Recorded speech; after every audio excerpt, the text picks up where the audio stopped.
नमस्कार साथियों। तो स्वागत है आपका फिर से आपके अपने channel up to date job में। तो साथियों, जैसा कि आपको पता है कि हमने शुरू किया है फायर एंड सेफ्टी का एक कंप्लीट कोर्स, और आज इस कोर्स की ये तीसरे नंबर की क्लास है जिसमें आपका टॉपिक रहेगा अग्नि का वर्गीकरण एवं उसकी शमन विधियाँ। साथियों, वीडियो शुरू करने से पहले अपने ये कुछ साथी थे, सुरेंद्र वर्मा हो गया, टीकी मेहरा हो गया, नीलजेंट हो गया, इन्होंने कमेंट के जरिए वीडियो के नीचे कुछ अपने सजेशन दिए थे। तो साथियों, मैं इनके सजेशन का जो इन्होंने सजेशन दिया मैं इनका धन्यवाद करता हूं, और जो भी इन्होंने अपने सजेशन दिए मैं इन पे पूरा कार्य करूंगा। ठीक है।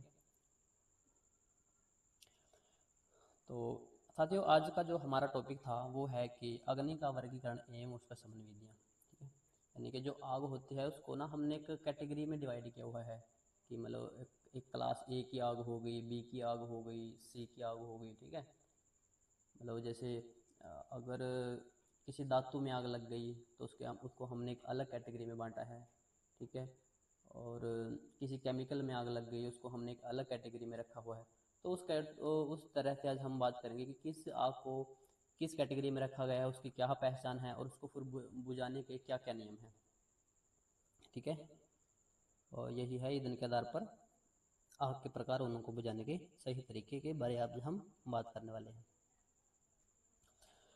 तो साथियों, सबसे पहले हम बात करते हैं कि क्लास ए की कैटेगरी में किस तरह की आग आती है, उसको क्या बुझाने के तरीके होते हैं।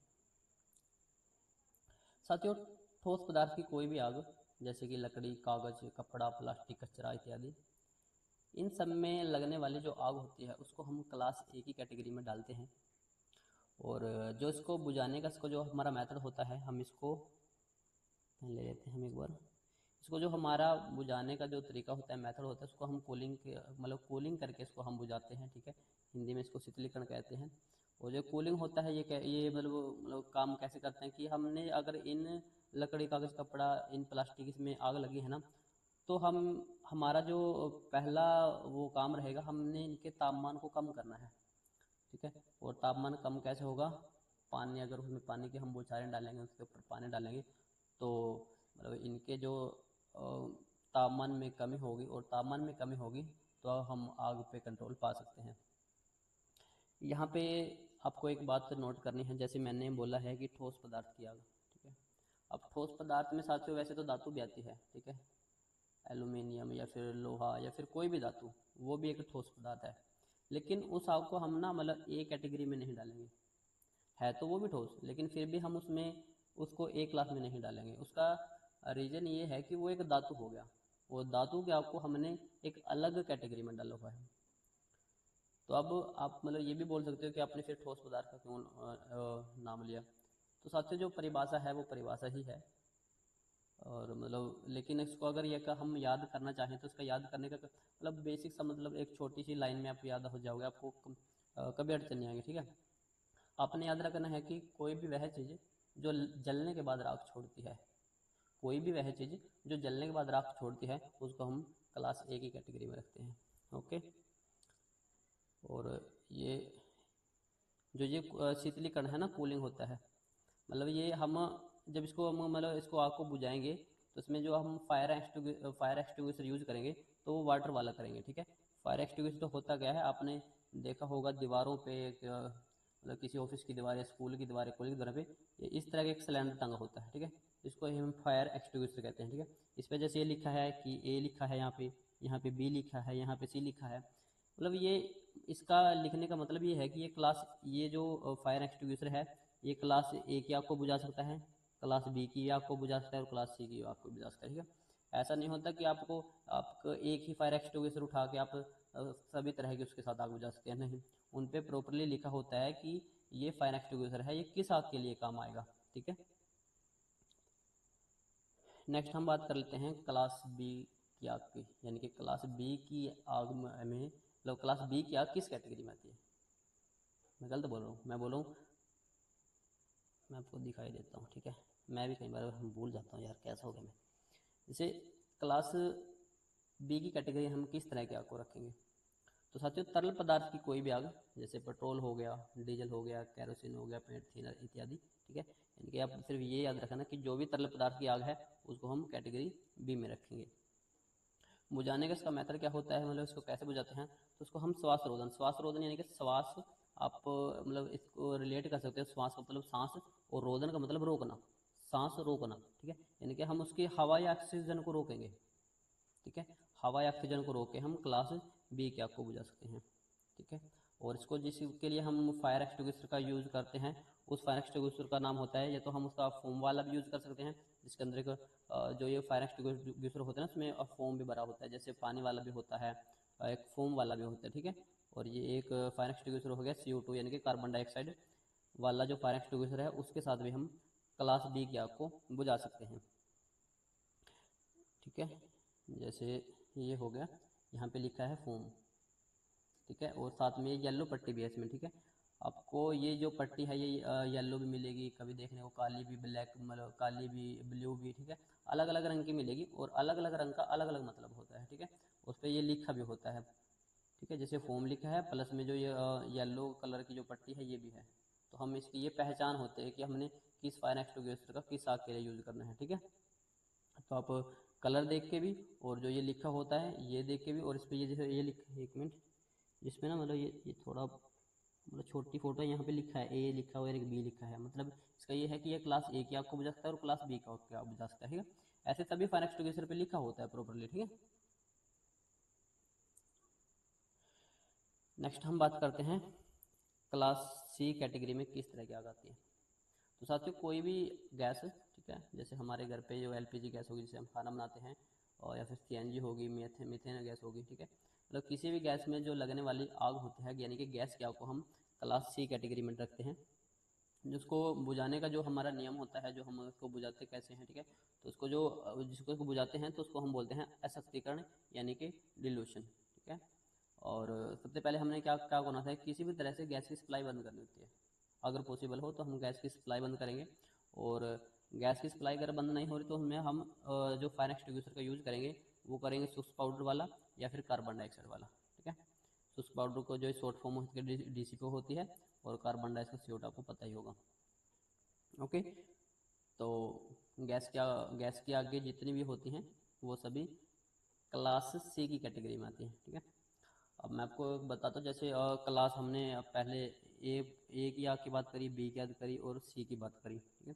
तो आप इसको इस तरह से याद कर सकते हैं कि पहले ठोस होता है, फिर तरल होता है, फिर गैस होता है, मतलब कोई भी जो चीज़ होती है वो पहले में ठोस के रूप में होती है, फिर ठोस से वो तरल बनेगी, तरल के बाद गैस बनेगी, ठीक है। ऐसे ही ये भी सीक्वेंस में है A B C, ठोस तरल गैस, ठीक है। इसको आप इस तरह सीक्वेंस में याद कर सकते हो इन तीनों को, ठीक है। नेक्स्ट हम बात करते हैं कि क्लास डी में किस तरह की आग को हम रखते हैं।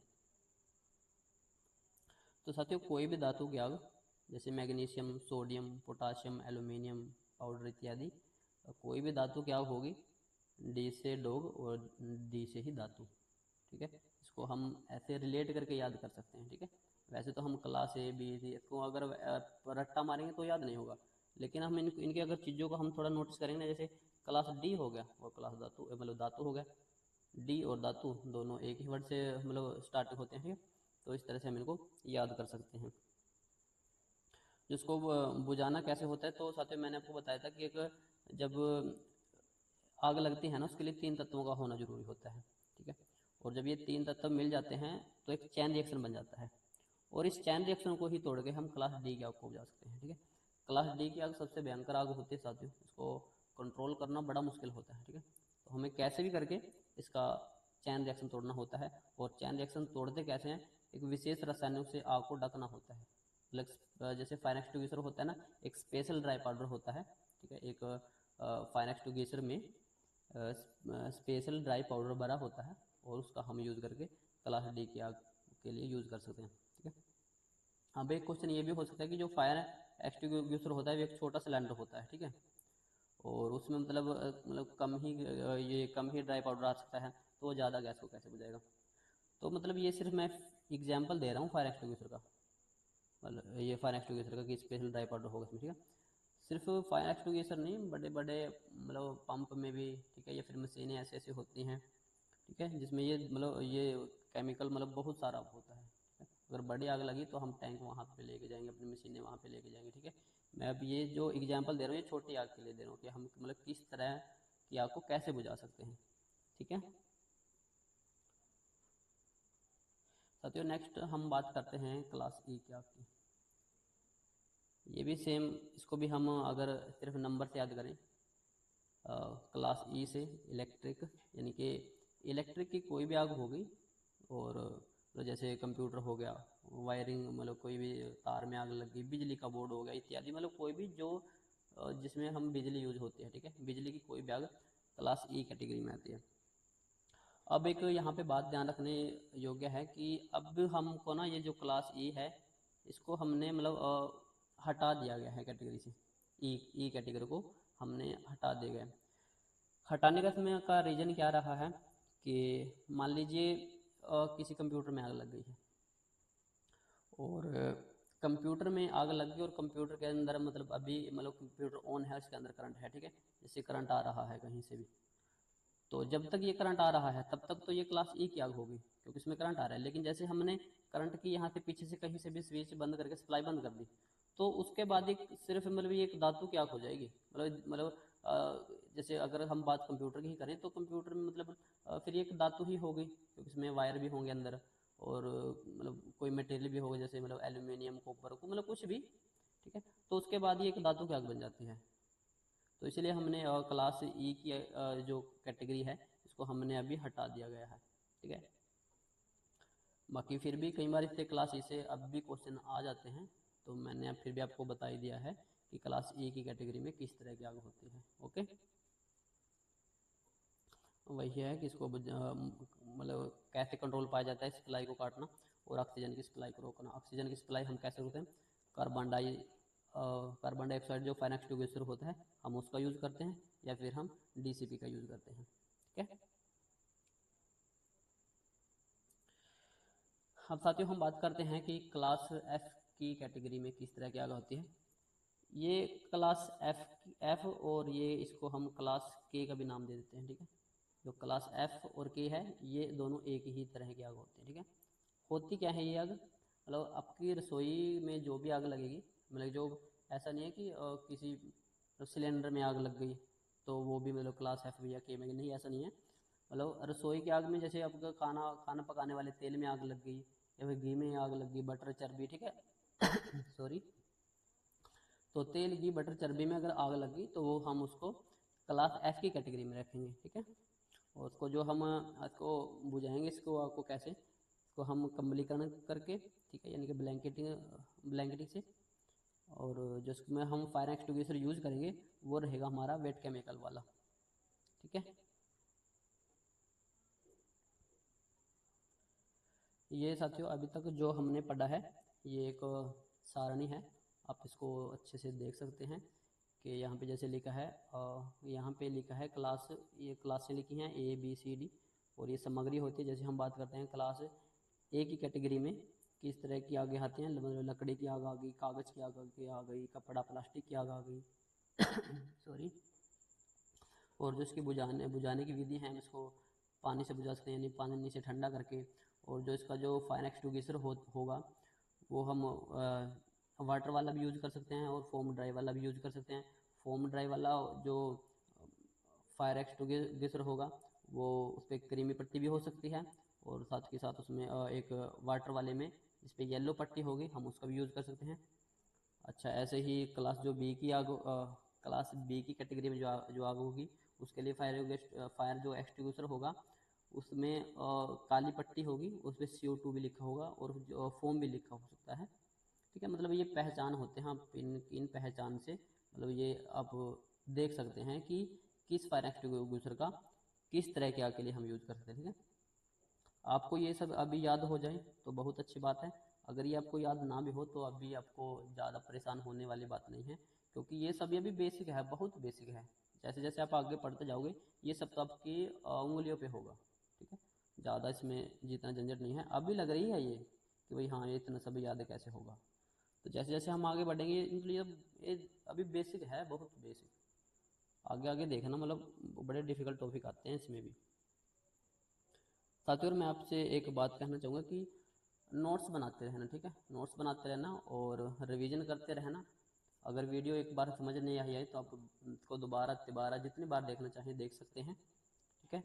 और जैसे आप ऐसा भी कर सकते हो कि आप अगर मान लें आपने एक बार वीडियो देख ली और अपने नोट्स बना लिए और बाद में रिवीजन के लिए आप मतलब अपने नोट्स भी पढ़ सकते हो, या फिर एक बार वीडियो का मतलब फिर एक बार मतलब 2 की स्पीड से या फिर मतलब आपकी कैपेसिटी के हिसाब से आप उसको देख सकते हो ना, क्योंकि जितना हम लिखने से याद करते हैं उतना ही हम सुनने से भी याद करते हैं। तो साथियों आज एक ये क्वेश्चन है कि क्लास डी प्रकार की आग को कैसे बुझाया जा सकता है, ठीक है। इसका आप कमेंट में जवाब देना। ये हमारा चैनल है, आप इसको सब्सक्राइब कर लेना साथियों जरूर, ठीक है। बेल आइकन को भी दबा देना और शेयर जरूर कर देना मेरे साथियों। अब हम बात कर लेते हैं अग्निशमन की। अग्निशमन होता क्या है कि जो हम आग को बुझाते हैं ना, ठीक है, जो वो फायर एक्सटिंग्विशर होता है जिस तरह से हम मतलब उसको बुझा रहे हैं, ठीक है, क्या मेथड हम इसमें यूज़ कर रहे हैं, ठीक है। और इसमें हम इस उसी मेथड की चर्चा करने वाले हैं। जैसे कि आपको पता है कि आग लगने के लिए ना हमें 3 चीज़ों की जरूरत होती है। जैसे फ्यूल की जरूरत पड़ती है, हीट की जरूरत पड़ती है और ऑक्सीजन की जरूरत पड़ती है, ठीक है। और जब ये तीनों चीज़ें इकट्ठी हो जाती हैं तो एक श्रृंखलाबद्ध प्रक्रिया बना लेते हैं जिसको हम चैन रिएक्शन बोलते हैं, ठीक है। इसके बारे में मैंने पिछली वीडियो में आपको अच्छे से बता रखा है। तो आग का बुझाने का जो नियम है वो कहता क्या है कि जिस तरह से आग लगने के लिए 4 तत्वों का होना जरूरी है, उसी प्रकार से इनमें से किसी भी एक तत्व को अगर हटा दें तो आग बुझ जाती है, ठीक है। यानी कि जो जो तत्व आग लगने के लिए जरूरी हैं, अगर उन्हीं 4 तत्वों में से अगर हमने एक को भी कम कर दिया तो आग बुझ जाएगी, ठीक है। जैसे ये हो गया, ईंधन को हटा दिया या फिर ऑक्सीजन को हटा दिया या फिर हुजमा को हटा दिया, ठीक है। मतलब इसकी एक जो ये चैन बन जाती है ना, ये मतलब तीनों मिलके जो एक श्रृंखलाबद्ध प्रक्रिया बना लेते हैं, ठीक है। जब तक हम इनको नहीं तोड़ेंगे तब तक आग चलती ही रहेगी, ठीक है। इसका चैन रिएक्शन है वो तोड़ना बड़ा जरूरी है यदि हमने आग बुझानी है। तो साथियों जैसे आग लगी है और हमने उसमें से ईंधन को हटा दिया, ठीक है। आग लगने के अलग अलग तरह से हम बुझा सकते हैं आग को, कि हम उसमें से उसका तापमान कम करेंगे, ठीक है, या फिर हम उसमें से ईंधन को हटाएंगे या फिर उसकी ऑक्सीजन को बंद करेंगे, ठीक है। तो अलग अलग जो तरीके होते हैं उनको हम क्या कहते हैं उसी के बारे हम इसमें चर्चा करने वाले हैं। मान लीजिए कोई आग लगी है और उसमें से हमने ईंधन को हटा दिया, तो उस ईंधन को हटाने को हम बोलते हैं शुद्धावरण, ठीक है, या फिर इंग्लिश में हम उसको बोलते हैं स्टारवेशन। आग के पास से ज्वलनशील पदार्थों या ईंधन को दूर करना ही स्टारवेशन या फिर शुद्धावरण कहलाता है। जैसे गैस की सप्लाई बंद करना, सूखी लकड़ियों को आग के रास्ते से हटाना। मान लीजिए ये आग लगी हुई है, ठीक है, और अगर हमने जो ये साइड में लकड़ी है ना, ये लकड़ियाँ दिख रही हैं आपको, अगर हमने यहाँ से इनको हटा दिया तो आग आग को आगे जाने का रास्ता ही नहीं मिलेगा, ठीक है। तो जो ये आग है ये इतने में ही सिमट कर रह जाएगी और यहीं पे ये बुझ जाएगी, ठीक है। अगर हमने ये यहाँ से एक बाउंड्री बना दी ना, हमने एक बाउंड्री बना दी इधर को, मतलब यहाँ से हमने क्या हटा दिया, ये लकड़ी या जो घास फूस है ये अगर हटा दिया तो आग आगे जाएगी नहीं, तो ये आगे यहीं बुझ जाएगी, ठीक है। यानी कि ईंधन को हटाना स्टारवेशन कहलाता है। अब बात करते हैं, मान लीजिए हमने ऑक्सीजन को रोकना है, ऑक्सीजन को हटाना क्या कहलाता है। ऑक्सीजन को हटाना या आप इसका वर्ड से ही आप आइडिया लगा लो कि श्वास रोधन। श्वास का मतलब सांस और रोधन का मतलब रोकना, यानी कि हमने अगर ऑक्सीजन को रोक दिया तो वो हो गया श्वास रोधन, ठीक है। इसको हम कमलीकरण भी बोलते हैं, इंग्लिश में स्मूथनिंग या ब्लैंकेटिंग बोलते हैं। ऑक्सीजन को हटाना स्मूथनिंग कहलाता है। एग्जाम्पल के लिए मान लीजिए ये कैंडल है, अब इस कैंडल में आग आग लगी हुई है और अगर हमने यहाँ पे एक गिलास रख दिया इसके ऊपर, ठीक है, मान लीजिए हमने ये इसके ऊपर एक गिलास रख दिया।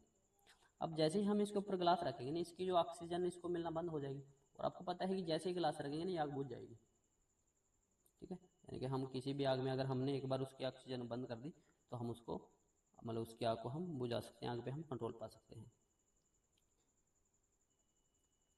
नेक्स्ट हमारा रहेगा उष्मा को हटाना क्या कहलाता है।